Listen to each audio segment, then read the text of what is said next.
Selamat malam. Shalom. Apa kabar? Ya.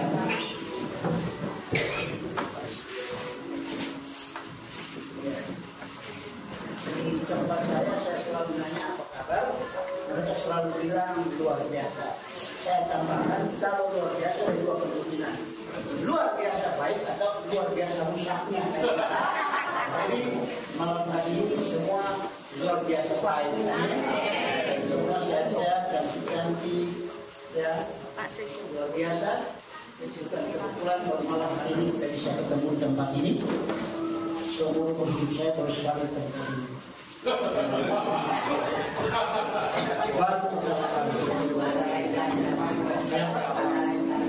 Ya berdoa saja. Kalau kita bisa ketemu lagi itu hanya karena Tuhan. Ya, saya tidak sendiri, saya dengan rekan-rekan saya perkenalkan dari pojok sana. Silakan berdiri dan hormat lagi ganteng. Bapak Pendeta Doni Uru, asalnya dari Manado, Putih Mutilat ya. Terus Pak Jeremia, tolong berdiri. Nah, ini ketua dari tim ini dan istrinya juga hamba Tuhan, Ibu Indah, silakan berdiri. Terus ada Pak Timotius Karsono, silakan berdiri. Pak Tamanis dari Jawa. Terus istrinya Ibu Tina, tolong berdiri. Terus ini ganteng sekali, ahli musik, pendeta, siapa Pak namanya?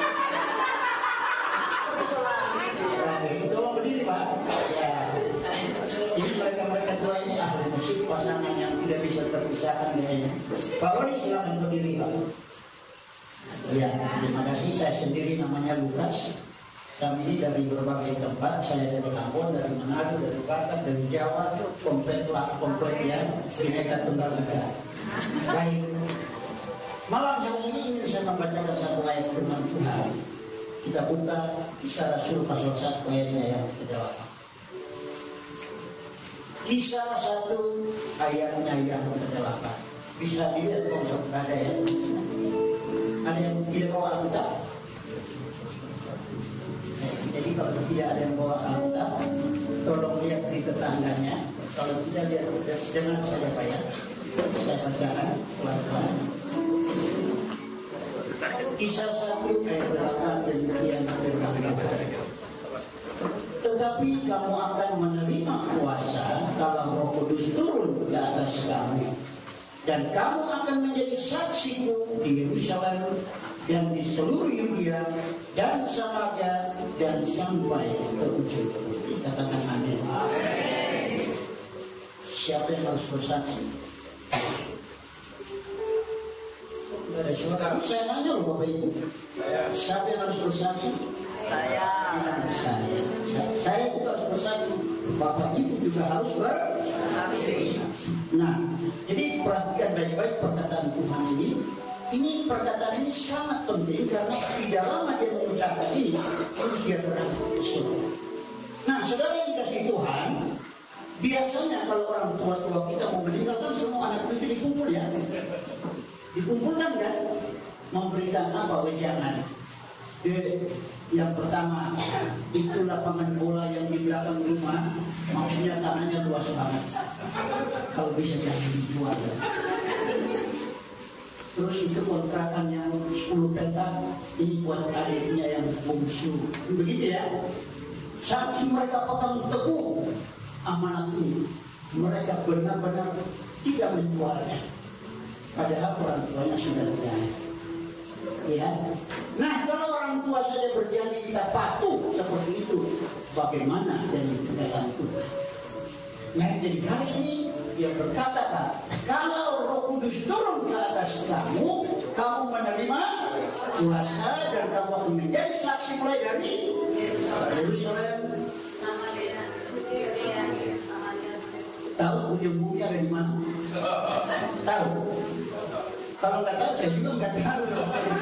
Tapi kita percaya saja ya. Ada bilang ujung bumi itu Yerusalem, gitu ya. Nah, jadi kita mau belajar malam hari ini. Saya tidak panjang lebar. Saya juga tidak berkhotbah yang panjang-panjang. Saya mau cerita saja dari ayat firman ini. Nah, sebelumnya ini ada satu pertemuan mereka di meja makan. Lalu Tuhan Yesus melarang murid-muridnya, jangan sekali-kali meninggalkan Yerusalem. Kamu harus tunggu sampai janji Bapa digenapi. Ayat 8 yang saya baca tadi itu adalah janjinya. Kalau Roh Kudus turun ke atas kamu, kamu menerima apa? Kuasa. Senang nggak kalau punya kuasa? Tahu orang berkuasa? Wow, jangan apa? Samping berkuasa, kadang-kadang lewat kayak angin Pak, nggak selama, nggak pamit, pokoknya samping berkuasa. Tapi kita mau lihat kuasa apa yang dimaksud oleh Tuhan. Nah, jadi di sini Tuhan berjanji, makanya waktu mereka ada di meja makan, Tuhan telah berfirman, monggo.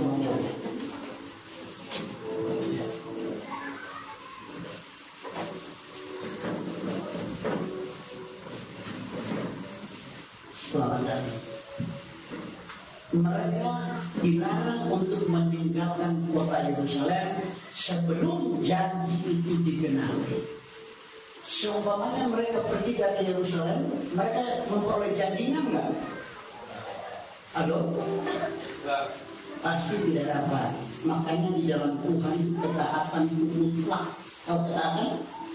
Ketaatan itu saya kasih contohnya seperti begini. Dek, tolong gali tanah 2 meter ya. Buat apa Pak? Gali aja. Setelah gali saya bilang tutup lagi. Capek nggak Pak? Capek. Tapi di dalam Tuhan itu setiap perintah itu datang itu punya tujuan.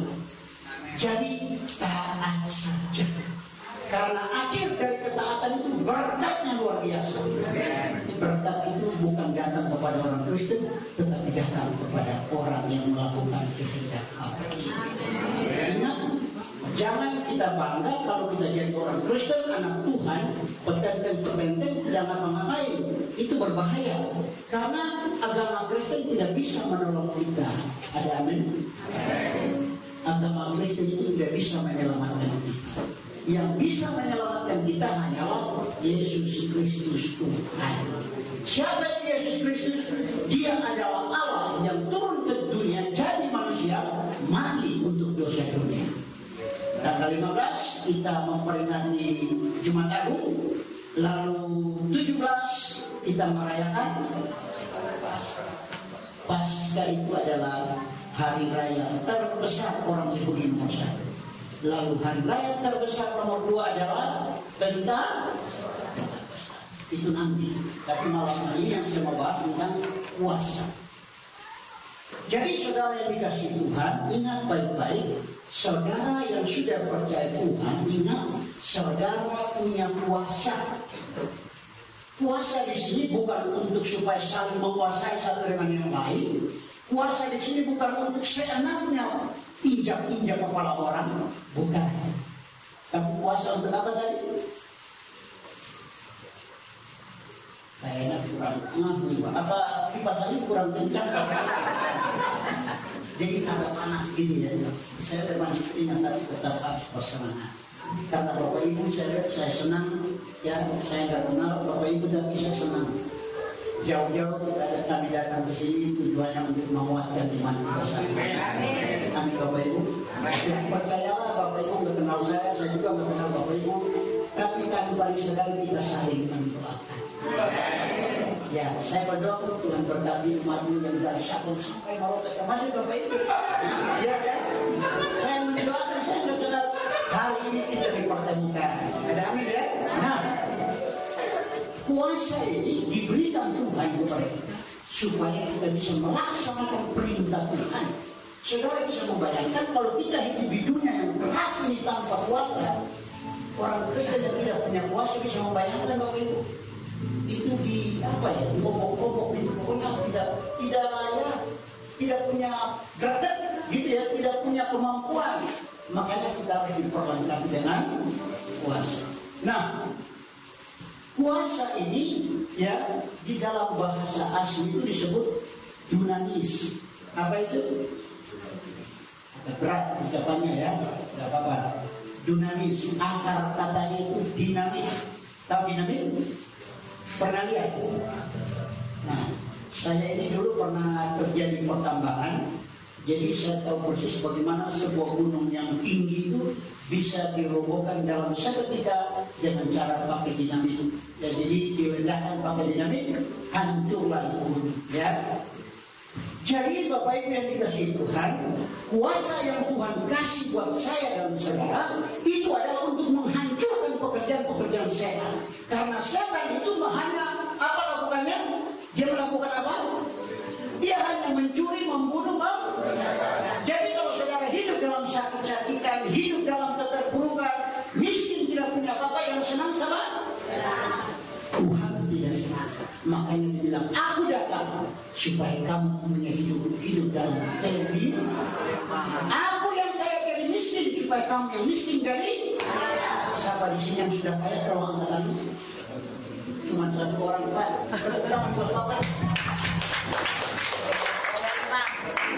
Sudah punya mobil berapa, Pak? Belum. Tenang aja, Pak. Tapi Bapak itu kan orang kaya, Pak.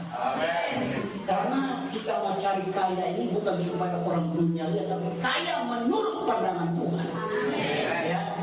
Apa gunanya kita memiliki sesi dunia tapi kehilangannya? Kita harus kaya di dalam Tuhan. Ada amin?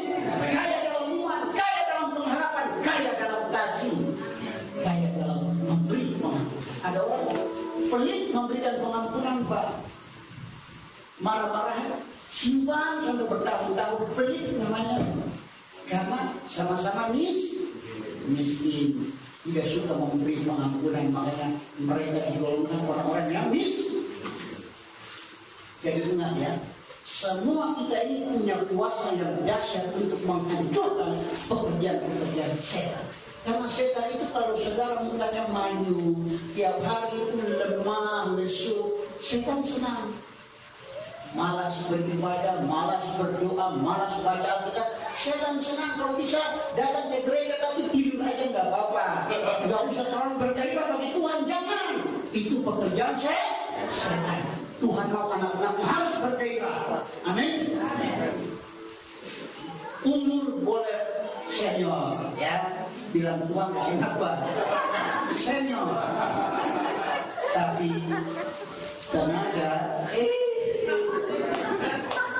ini penting supaya kita tetap bergairah di hadapan Tuhan. Ada orang karena dia sudah merasa sudah 70, padahal sebenarnya masih kuat, Pak. Cuma karena tidak bergairah, jadi malah begini, Pak. Nah, kita di dalam Tuhan itu harus bergairah, karena ingat kita itu sudah punya kuasa. Jadi kalau ada keluarga di antara saudara yang sakit, nggak usah tunggu Pak Pendeta datang. Saudara juga bisa berdoa untuk orang sakit. Amin. Nggak usah tunggu Pak Pendeta. Kalau saudara di sini Pak Pendeta lagi di Jakarta, astagfirullahaladzim. Saudara kita udah meninggal, Pak Pendeta belum datang. Pak Pendeta itu terbatas. Saudara sudah diperlengkapi dengan kuasa Tuhan, supaya dimanapun saudara hidup, saudara harus bisa menikmati. Itu penting. Jadi sadar bahwa saya bukan lagi orang-orang pinggiran, tapi saya anak Tuhan. Jadi harus benar-benar saudara punya pemahaman yang benar, supaya saudara tahu. Mungkin secara materi saudara tidak punya, tapi ingat saudara itu orang kaya di hadapan Tuhan. Luar biasa kan? Nah, untuk apa? Puasa itu tadi saya bilang untuk bersaksi. Bersaksi itu butuh kuasa, saudara. Ada orang-orang yang kita ngomong sampai mulutnya berbusa, dia nggak pernah mau percaya. Tapi ada orang-orang yang penuh dengan kuasa, cuma dia bilang, Tuhan sayang kamu. Dia bisa nangis. Itu kuasa. Jadi, terima kasih Pak. Gak ada yang lebih kecil lagi, Pak. Saya bingung dulu ya, Bapak Ibu ya.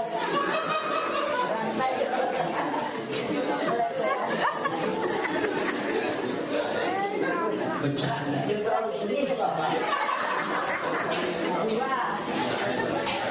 Di dalam Tuhan itu ada gairah Bapak Ibu ya.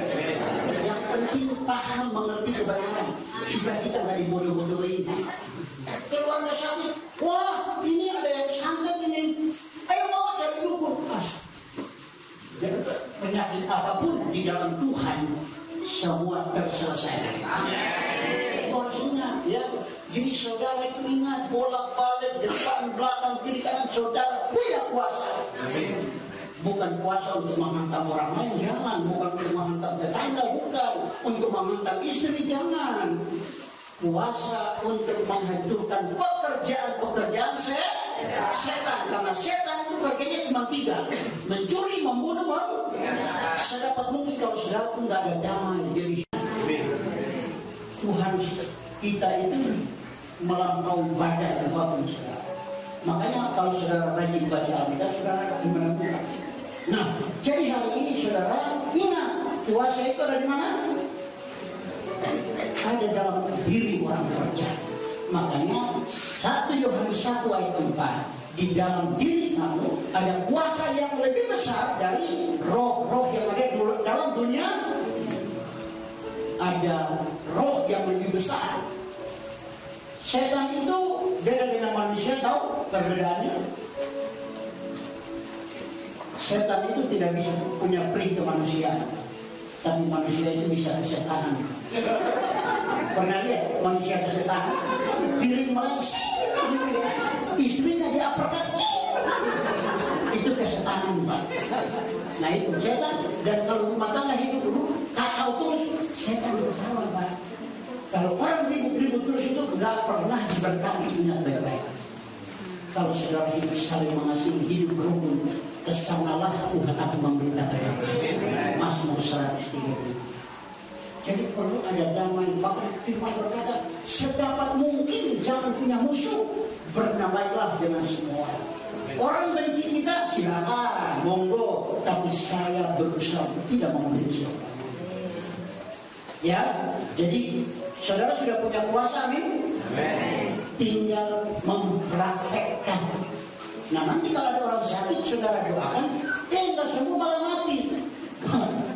Ingat, mati hidup itu urusan Tuhan. Saudara jangan hidup doain terus nggak sembuh, terus saudara merasa, aduh gimana ya, jadi kok nggak sembuh sih? Ingat, sembuh atau tidak itu Tuhan yang bekerja. Sebab kalau saudara yang menganggap diri saudara menyembuhkan orang, nanti jadi sombong juga. Ya kan? Terus kalau tidak sembuh alias mati, saudara jadi pikiran terus, jadi lama-lama nggak percaya diri juga. Pokoknya apa yang firman Tuhan katakan, lakukan saja, selebihnya urusan Tuhan. Nah jadi ingat, semua kita sudah punya kuasa. Itu ingat baik-baik. Di mana? Di mana? Tadi kan ngomong Kisah Rasul 1 ayat 8. Kamu akan menerima kuasa kalau Roh Kudus turun ke atas. Nah, tujuannya apa Bapak Ibu yang dikasih Tuhan? Senang nggak kalau ada saudara kita yang belum percaya itu terus terbebani gitu untuk saya mau injili dia gitu? Pernah nggak? Ya, saya orang Ambon tapi istri saya orang Jawa. Di dalam orang Jawa, keluarga orang Jawa itu, maaf saya nggak tahu kalau yang keluarga lain, tapi di keluarga istri saya ada Kristen Protestan, ada Katolik, ada Muslim, ada gitu-gitu Pak. Jadi setiap hari kalau saya bikin besok pagi dengan keluarga, kami terus mendoakan mereka. Saya percaya lambat atau cepat semua mereka akan menjadi percaya. Ya, itu jadi bersaksi, saudara, bersaksi, ceritakan. Nah untuk bersaksi sering saya ngomong, ibu bapak jangan bilang saya kan ibu rumah tangga, ya kan? Ibu rumah tangga nggak sekolah, nggak berpendidikan tinggi Pak, malu. Loh, saudara sudah punya kuasa, ingat. Jadi kalau sebagai ibu itu harus benar-benar bisa walaupun tidak sekolah. Bapak itu tahu murid-murid Tuhan, murid-murid Tuhan Yesus pernah baca Alkitab, mereka itu adalah orang-orang yang tidak terpelajar. Tapi kuasa Tuhan menyertai mereka dengan luar biasa. Sehingga kadang-kadang belum tumpangin tangan, lewat aja. Karena dia punya bayangan sembuh. Itu luar biasa. Nah jadi bersaksi itu mulai dari Yerusalem. Yerusalem itu saya bisa artikan dia seperti mulai dari keluarga kita sendiri. Kadang-kadang anak-anak sudah percaya Tuhan, orang tuanya belum. Ya kan ada seperti itu. Di Jakarta banyak, di sini nggak ada. Ya, itu juga bagian dari Yerusalem kita. Kita harus doakan mereka. Adik percaya Tuhan, kakaknya belum. Itu juga tujuan dari kesaksian. Jadi kesaksian itu sekali lagi saya tekankan, Bapak Ibu tidak perlu harus sekolah Alkitab 5 tahun dulu baru kesaksian, nggak usah. Ya, cukup apa yang saudara rasakan, apa yang saudara lihat, saudara ceritakan. Ya? Jadi kesaksian itu dimulai dengan perubahan hidup. Saya punya kakak laki-laki, itu majelis di salah satu gereja di Jakarta. Istrinya itu orang seberang, ya, tahu kan, orang Kedar Nebaya. Setiap kali saya kalau datang ke rumahnya, saya selalu injili saudara saya itu, kakak ipar saya, tapi tentu dengan lemah lembut ya. Tapi dia selalu bilang begini, no, kakak lu tuh injilin, karena kakak saya jauh tinggi Pak. Kalau pulang sore makanan balon siapa? Apakah? Jadi istri mana yang tahan kayak begitu Pak? Makanya kita harus berubah dulu Pak. Ketemu Tuhan dulu, berubah baru kita bisa menceritakan. Amin. Kesaksian itu kan bukan, jangan Bapak Ibu hidup bertahun-tahun belum pernah ketemu Tuhan. Di sini sudah siapa yang sudah lihat Tuhan? Belum pernah Bapak Ibu ya? Halo? Sudah pernah lihat Tuhan belum?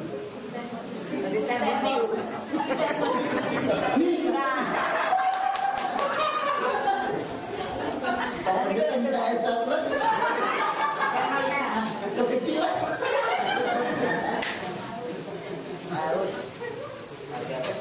Setiap kali saya minum keluar lagi. Terima kasih Pak Pendeta ya. Pendeta itu kan pelayan. Jadi pelayanan itu satu kehormatan bukan kepahitan. Jadi boleh dong minta tolong ke pendeta, ya kan? Nah, jadi Bapak Ibu harus punya pengalaman. Jadi hidup ini bukan sekedar beragama saja, tapi harus punya pengalaman pribadi dengan Tuhan. Jadi kalau saya tanya, bisa melihat Tuhan? Bisa. Artinya begini, kalau saudara sakit, lalu didoakan sembuh, itu kerja Tuhan. Sama dengan saudara sudah melihat Tuhan. Ya kan? Saudara dulu gak punya apa-apa, sekarang punya segala-galanya.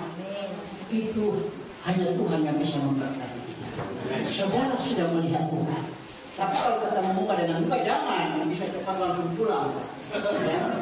Karena kalau ketemu Tuhan secara langsung, itu gak bisa. Dia kudus, kita ini orang-orang yang berdosa kan gitu. Walaupun Tuhan sudah maafin untuk dosa kita, tapi kalau kita berkata kita ini kan diperanakan dalam dosa. Daging kita ini masih kencang Pak.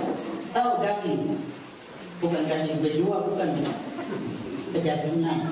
Kedagingan itu apa ya? Suka marah gitu kan, marah sampai melampaui batas, itu kedagingan. Sesuatu yang berlebih-lebihan itu disebut kedagingan. Nah jadi hari ini saudara harus belajar bersaksi mulai dari keluarga. Ya. Terus yang kedua, gimana? Setelah Yerusalem, Yudea itu kalau saya umpamakan dia adalah orang-orang Kristen yang belum bertobat. Itu juga bagian dari kita harus bersaksi kepada mereka. Lalu yang ketiga kemana? Samaria itu adalah orang-orang yang belum mengenal Tuhan. Kita juga harus bersaksi kepada mereka. Kesaksian yang paling akurat, kesaksian yang paling terbaik adalah perubahan hidup. Amin. Alkitab berkata kalau kita rajin beribadah tidak pernah jaga mulut, sia-sia beribadah. Kalau ibu-ibu suka bos itu biasa Pak. Kakak ipar saya itu kan tinggalkan di komplek. Pagi-pagi belum diurus rumah tangga udah mereka duduk. Terus saya pikir ini lagi ngobrol apa gitu. Kucing yang lagi hamil diceritain Pak. Ceritain kucingnya. Kayak gitu, jadi suka menggoreng masalah orang terus kan gitu. Ya saya berharap ya, karena menurut survei katanya perempuan itu satu hari harus 500 kata harus keluar. Bapak-bapak suka pusing juga ya. Kalau cuma kerja duduk, katanya pendengar dia pagi terlalu duduk diam Pak. Duduk dengar 500 kata. Jadi kalau hari ini dia baru 100, besok nanti kan 500 lagi Pak. Pusing Pak dengarnya. Makanya Amsal berkata, agak puyeng juga kalau hidup dengan wanita yang begitu, makanya naik ke suatu rumah aja lebih enak. Nah, jadi hari ini Bapak Ibu, yang penekanan saya lewat ayat firman ini, kita harus mengalami perubahan hidup. Kalau dulu pemarah, sekarang bukan marah hilang sama sekali. Kalau ada sesuatu yang harus dimarahi, harus dimarahi. Tapi jangan dikit-dikit marah, dikit-dikit marah, marah dikit-dikit. Itu bahaya Bapak Ibu, lama-lama darah tinggi nanti bisa koit. Tahu koit? Saudaranya Amsyong Pak. Ya. Jangan ya. Jadi hari ini Bapak Ibu harus berubah. Berubah itu jangan hanya ingin punya tampil yang baik di hadapan orang, tapi berubah itu benar-benar karena saudara menemukan Tuhan. Saudara harus rajin baca Alkitab. 2 Timotius 3:16, nanti baca di rumah aja. Lihat saya aja ya. 2 Timotius 3:16. Salah satu poin di situ, manfaatnya ada merubah kelakuan. Jadi orang sejahat apapun kalau ketemu Tuhan pasti beres. Ada amin Bapak Ibu? Jadi hari ini jangan kita berpikir, aduh saya udah umur, udah lanjut usia, udah tua. Jangan. Kita mau muda, mau tua, semua akan terus dipakai Tuhan. Jangan pensiun dulu Pak sebelum sungguh-sungguh dalam Tuhan. Ya. Jadi ingat, kuasa diberikan supaya kita menjadi saksi kepada tetangga, kepada keluarga kita, kepada orang-orang sampai ke ujung-ujung bumi. Dan salah satu kami ini dari tadi saya lupa, kami ini dari satu tim namanya Blessing Ministry. Ini Pak, kecamatan apa nih Pak? Kampung Sari ini salah satu ujung buminya kita. Tadi puyeng juga. Saya tinggalnya di Bogor itu di puncak sama juga, tapi jalannya luas Pak, luas. Kalau ini kan sempit, jadi pusing juga. Makanya kalau mereka maafnya minta air terus Pak. Aduh. Nah, Bapak Ibu penting ini Bapak Ibu ya. Hidup ini jangan sekedar beragama saja. Justru saat beragama, terlalu beragama hidupnya ngaco. Pernah lihat kan di TV kan? Sampai orang jual agama, jual Allah, gitu kan? Ya kita jangan seperti itu. Kita itu punya Tuhan itu bukan agama, Yesus itu bukan agama, tapi Yesus itu adalah Allah yang mati buat dosa. Makanya kita harus membangun hubungan baik dengan dia. Ya. Hidup ini Bapak Ibu kalau nggak kenal orang, kalau nggak punya teman, sulit nggak? Sulit. Makanya orang bilang 1000 teman itu terlalu sedikit, 1 musuh itu terlalu banyak. Makanya sebanyak mungkin kita punya teman. Bisa bayangkan kalau saudara tinggal di sini, teman ada di Jakarta, teman ada di Jogja, teman ada di Ambon, teman ada di Medan, enak nggak? Enak. Jadi semakin banyak teman itu semakin enak. Ada masalah bisa ditolong karena banyak teman. Tapi kalau hidup sendiri, makan sendiri, tidur sendiri, semua serba sendiri, ya sulit. Karena Alkitab bilang manusia itu tidak baik seorang. Di sini ada jomblo. Tapi ini kayaknya senior semua ya. Ini banyak senior yang saya percaya pasti sudah melampaui ya. Saya kurang suka kalau orang tua itu sudah banyak pengalaman karena makan asam garam. Saya kurang sependapat karena kalau terlalu banyak makan garam, darah tinggi Pak. Jadi makanya orang tua kadang-kadang cepat marah juga. Jangan Pak, itu kebanyakan makan garam itu begitu. Ya, nah jadi Bapak Ibu yang dikasih Tuhan itu janji Tuhan. Kisah 1 ayat 8. Kamu akan menerima kuasa kalau Roh Kudus turun atas. Ingat, setiap kita yang percaya kepada Tuhan sudah punya kuasa. Karena di dalam diri kita ada Roh Kudus. Amin. Nah, saya mau lanjutkan 1 poin lagi terakhir. Jam berapa mau pendeta? Enggak ada jam 7 ya. Bapak Ibu begini ya. Nanti Bapak Ibu baca aja di rumah ya. Setelah janji itu diberikan kepada mereka, belum diberikan. Setelah janji itu datang kepada mereka, Mereka juga langsung kayak seenaknya tunggu janji Tuhan terus berleha-leha, nggak ngapa-ngapain. Enggak, Bapak Ibu. Mereka itu sehat di dalam doa, terus-menerus mereka berdoa, menantikan janji Bapa.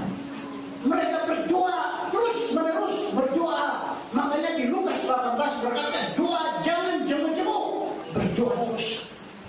Sering di mana-mana saya bilang, kalau saudara hanya berdoa untuk cari tangan Tuhan, itu lama-lama saudara pasti mundur. Karena kalau doa belum dijawab, jengkelnya. Ada banyak orang ya, ini satu kesaksian, ada satu bapak, bukan di sini Pak, di tempat saya. Pak Lukas, saya sudah nggak mau gereja, semua kesaksian bohong itu. Kenapa Pak? Saya berdoa mas sudah sekian tahun dari jawab-jawab. Lah saya kan bukan Tuhan Pak. Ngapain Bapak tanya saya? Saya juga banyak yang punya jawab yang belum datang, tapi saya tetap berdoa. Jadi doa itu tidak selamanya minta, tapi doa itu juga membangun hubungan. Ya kan? Doa itu membangun relasi Pak. Makanya bangun pagi-pagi bikin mesbah Pak. Ini saya berulang-ulang saya tekankan, khususnya senior-senior mohon maaf ya, harus bikin mesbah keluarga. Bangun pagi-pagi suara keras-keras nggak apa-apa Pak. Tuhan kan lihat hati. Ya kan? Bangun pagi-pagi, bangunkan istri, bangunkan anak-anak, ayo kita nyanyi satu dua lagu, kita angkat pujian buat Tuhan, kita persembahkan pujian kepada Tuhan, kita naikkan doa-doa kita, saudara-saudara kita yang lagi jauh, kita doakan supaya semua dalam lindungan Tuhan. Anak-anak masih remaja, tumpangin tangan kepada mereka supaya masa depan mereka diberkati Tuhan. Karena hidup ini untuk sukses nggak cukup dengan pintar saja, harus ada Tuhan di situ, baru dia berhasil. Amin. Di Jakarta banyak S2 nggak ada kerjaan, apalagi S3. Artinya masa depan itu ada dalam tangan Tuhan. Berkat itu bisa datang dari Tuhan kalau kita belajar untuk mendekatkan diri. Jadi belajar berdoa. Kalau berdoa hanya dari tangan Tuhan, tiap hari kan cuma minta. Tuhan berkati keluarga saya, Tuhan pulihkan sakit saya, Tuhan berkati keuangan saya. Minta terus. Salah apa enggak? Halo, salah apa enggak? Kok begini-begini aja udah suara? Kan saya tanya, boleh apa enggak? Boleh. Alkitab ngomong mintalah, iya kan? Carilah, ketoklah, iya kan?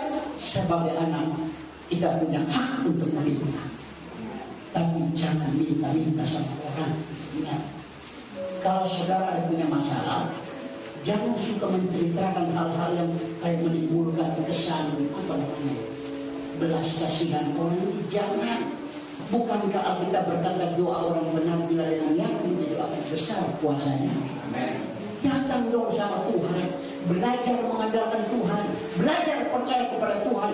Saudara sudah punya kuasa, cari Tuhan sungguh-sungguh, Tuhan pasti hadir buat saudara. Ya, terus apalagi? Ingat, bangun mesbah itu penting. Mereka berdoa Bapak Ibu.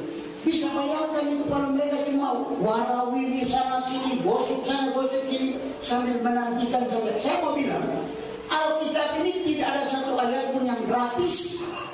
Semua itu ada harga, ada bagian yang harus kita kerjakan. Alkitab berkata, kalau kamu mau diberkati, kalau kamu mendengarkan suara Tuhan Allahmu pada hari ini, engkau melakukannya dengan setia, maka berkat-berkat ini akan datang. Ada janji, tapi juga ada bagian yang harus kita kerjakan. Kita ini cuma bisa apa sih? Paling bisa berdoa dan berusaha kan? Bisa apa lagi?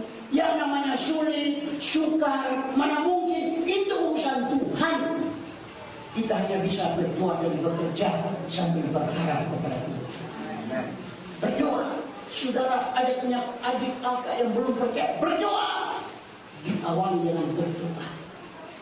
Karena saudara punya kuasa juga untuk bisa mengubah. Makanya Alkitab bilang, bagi Tuhan tidak ada yang mustahil, bagi orang percaya juga tidak ada yang mustahil. Jadi hidup ini iman itu harus di-on-kan Bapak Ibu ya. cari Tuhan sungguh-sungguh. Jangan Kristen setahun sekali pas Natalan sampai Pak Pendeta bikin apa namanya? Ya, karena saking banyak orang. Tapi begitu Januari lewat, kayak kapal selam lagi Pak, tenggelam. Nanti munculnya tahun depan lagi Pak. Kasihan, Tuhan lihat kasihan Pak. Makanya hari ini harus berapi-api sama Tuhan. Karena ke depan ini, saya mau kasih tahu ya, ke depan ini hanya orang-orang yang dekat dengan Tuhan itu yang mendapat perlindungan. Karena hari-hari ke depan ini makin sulit. Kemarin di sini minyak goreng sulit ya Pak. Minyak goreng sulit. Sama. Jakarta aja sulit Pak. Saya ambil 2, nggak boleh Pak. Cuman 1, yaitu 2 liter, nggak boleh 2 kantong itu 4 liter nggak boleh. Karena katanya orang lain juga butuh. Padahal banyak juga yang dapat. Ibu-ibu tuh paling cepat dengar ada minyak goreng langsung seketika ludes. Sampai ibu mereka bilang apa semua makanan itu harus digoreng? Kan bisa direbus, bisa dikukus, ya kan? Itu urusan lain lah ini gimana? Ya, apa istilahnya? Pintar kalau pintar meso. Nah, jadi waktu ini dikasih Tuhan. Poin yang pertama itu ingat, saudara harus bersaksi. Nah, saya ingin membuka 2 ayat penting buat saudara. Di dalam 1 Kisah Rasul pasal 4. Nah, Kisah 4 ayat 20 bilang begini Bapak Ibu. Kisah 4 20 saya bacakan. Sebab tidak mungkin bagi kami untuk tidak berkata-kata tentang apa yang telah kami lihat dan yang telah kami dengar. Ya, 1 ayat lagi yang luar biasa ini Bapak Ibu di dalam 1 Yohanes 1 ayat 3. Apa yang telah kami lihat, ini saksi hidup. Apa yang telah kami lihat dan yang telah kami dengar itu kami beritakan kepada kamu juga, supaya kamu pun beroleh persekutuan dengan kami, dan persekutuan kami adalah persekutuan dengan Bapa dan dengan anaknya Yesus Kristus. Ya, sebentar saya dapat 1 ayat itu yang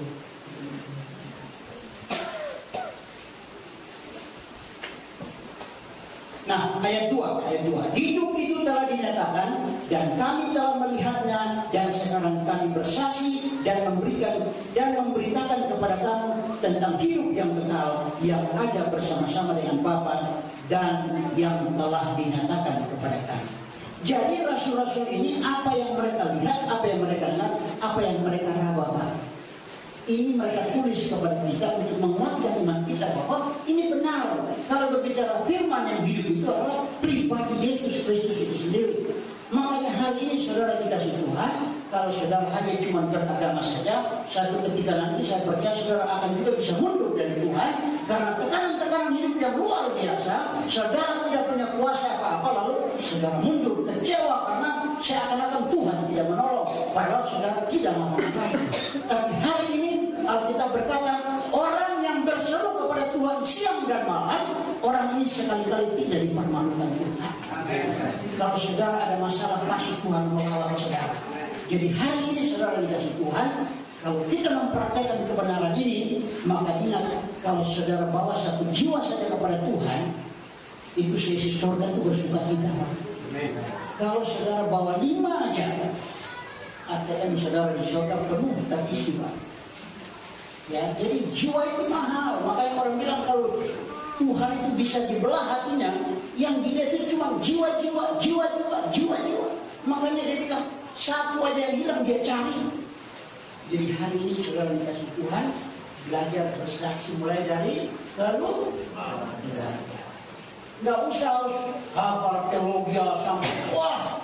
Contoh begini Pak, kalau saya punya masalah tanah, sengketa tanah, saya kan cari sarjana hukum, ya kan? Yang saya minta cuma urusan masalah tanah, yang urusan hukum yang lain nggak perlu cerita sama saya. Saya nggak butuh, yang penting masalah tanah saya yang saya perlukan. Ada Bapak Ibu?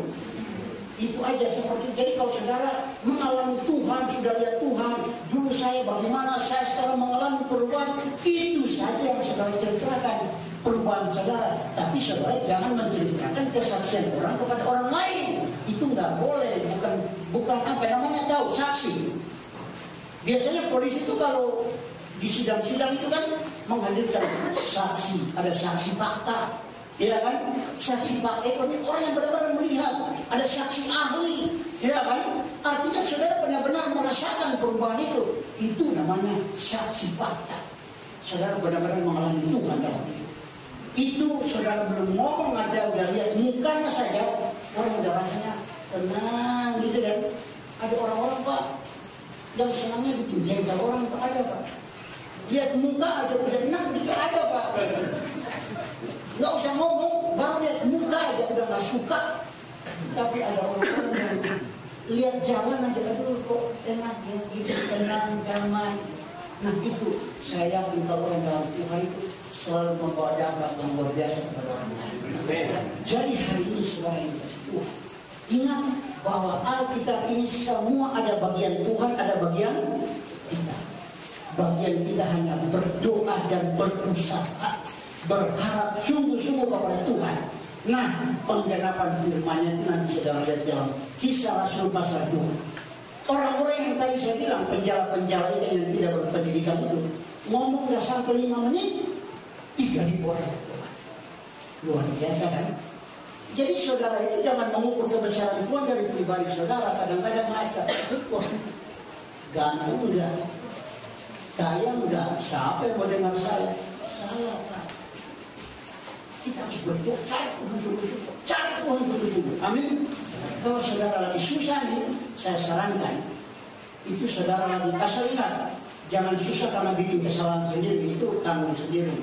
Tapi kalau saudara susah karena melakukan kebenaran, jangan saudara melibatkan orang lain di dalamnya. Saudara sendiri harus berperan dengan Tuhan sampai saudara keluar sebagai pemenang. Itu luar biasa. Kalau saudara ada susah sedikit saja, kok bisa tolong nggak? Aduh, ini kalau nggak makan mati nih kok. Itu saudara mengandalkan orang Pak, bukannya tidak boleh. Nanti kalau saudara berharap kepada Tuhan, Tuhan juga yang akan menggerakkan orang-orang untuk memberkati saudara. Tapi saudara tidak boleh mengandalkan manusia. Amin. Yeremia 17 ayat 5 berkata, terkutuklah orang yang mengandalkan manusia, yang mengandalkan kekuatan sendiri. Kekuatan sendiri itu bisa kecerdasan, kepintaran, uang yang banyak, itu kekuatan. Lalu yang hatinya menjauh dari Tuhan. Tapi ayat 7 berkata, diberkatilah orang yang mengandalkan Tuhan, yang mengandalkan hanya. Ada amin Bapak Ibu? Saya ingin ngomong bahasa Jawa, tapi saya tidak bisa bahasa Jawa. Itu enggak masalah ya, yang penting bisa paham ya apa yang saya ngomong. Bahasa Indonesia bukan bahasa Inggris kan. Nah, jadi hari ini firman Tuhan demikian buat Bapak Ibu. Ingat, saya sudah punya kuasa. Bilang kepada diri saya, bilang kepada diri saudara, saya sudah punya kuasa. Saya percaya di dalam saya ada Roh Kudus. Kurang apa lagi kalau ada cuma masalah makan minum saja itu kecil Pak. Ada amin? Masalah hanya karena nggak ada uang satu hari sudah pusing kayak 7 keliling kayak orang udah mau nyawa saya dia kasih dia mati.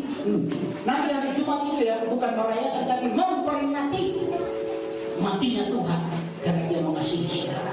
Dia berikan nyawanya. Kalau nyawa saya diberikan, masakan cien enggak? Cien, tahu cien? Kalau orang Jawa bilang uang apa Pak Pendeta? Duit. Kalau duit itu bahasa Inggris, lakukan duit. Masa duit ada enggak? Saya ini cukup lama kerja di yayasan, orang-orang stres. Orang stres itu Pak, lihat begitu kalau masalah uang dia tahu. Ada 2 hal yang dia sangat hafal. Pertama, uang. Dia walaupun stres dia tahu itu 100.000, 50.000 dia tahu. Masa saudara nggak tahu? Lebih hafal dong. Lalu yang kedua, setiap jam 12 kita ini jam makan. Jadi uang dan makan itu orang stres nggak bakalan lupa walaupun dia stres. Sering kalau ibadah saya tanya, ayo uang sama hidup lebih mahal mana? Hidup Pak, orang stres aja bisa tahu loh kalau Bapak Ibu nggak tahu.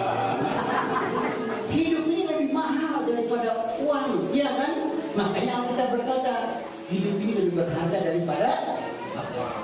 Hidup ini paling penting di hadapan Tuhan, dan hidup yang berubah itu menyenangkan hati Tuhan. Jadi saudara yang dikasih Tuhan tidak perlu kejar yang lain, kejarlah Tuhan. Semua saudara akan mendapatkan.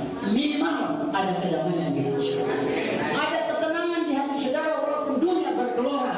Tapi bagi orang yang berlindung kepada Tuhan ada kekuatan baru. Amin. Tutup mata saudara. Saudara tidak usah lihat tangan kiri, pejamkan mata saudara sambil merenung. Kalau benar Tuhan itu telah memberikan kuasa kepada saya semenjak saya percaya kepada Tuhan, apakah hari ini saya telah menggunakan kuasa itu? Ataukah saya tidak tahu bahwa saya punya kuasa sehingga saya hidup diombang-ambingkan oleh dunia ini?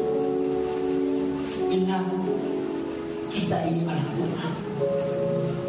Hidup anak Tuhan itu harus menjadi berkat untuk siapapun, walaupun orang yang tidak kita kenal sekalipun. Karena panggilan kita adalah panggilan yang diberkati untuk memberkati. Kita dilarang untuk membenci, walaupun terkadang kita juga dibenci orang. Saudara yang dikasihi Tuhan, coba saudara merenungkan baik-baik di dalam batin saudara yang paling dalam. Adakah di antara keluarga saudara yang sampai saat ini belum percaya Tuhan? Saudara mendoakan dia dalam hati saudara. Saudara berdoa. Saudara sudah mengalami keselamatan di dalam Tuhan. Saudara jangan membiarkan saudara kita binasa. Karena orang yang mati di luar Tuhan itu pasti binasa. Di bawah kolong langit ini tidak ada nama lain selain Yesus Kristus Tuhan, satu-satunya juru selamat. Untuk itu sekali Yesus akan Yesus. Kesulitan apapun itu tidak akan memisahkan kita dari kasih Kristus. Makanya saudara jangan sekali-kali tinggalkan Tuhan, karena Tuhan sekali-kali tidak pernah meninggalkan saudara. Apa saja yang saudara minta dia akan berikan. Kuncinya cuma satu, kalau hidup saudara berkenan di hadapan Tuhan.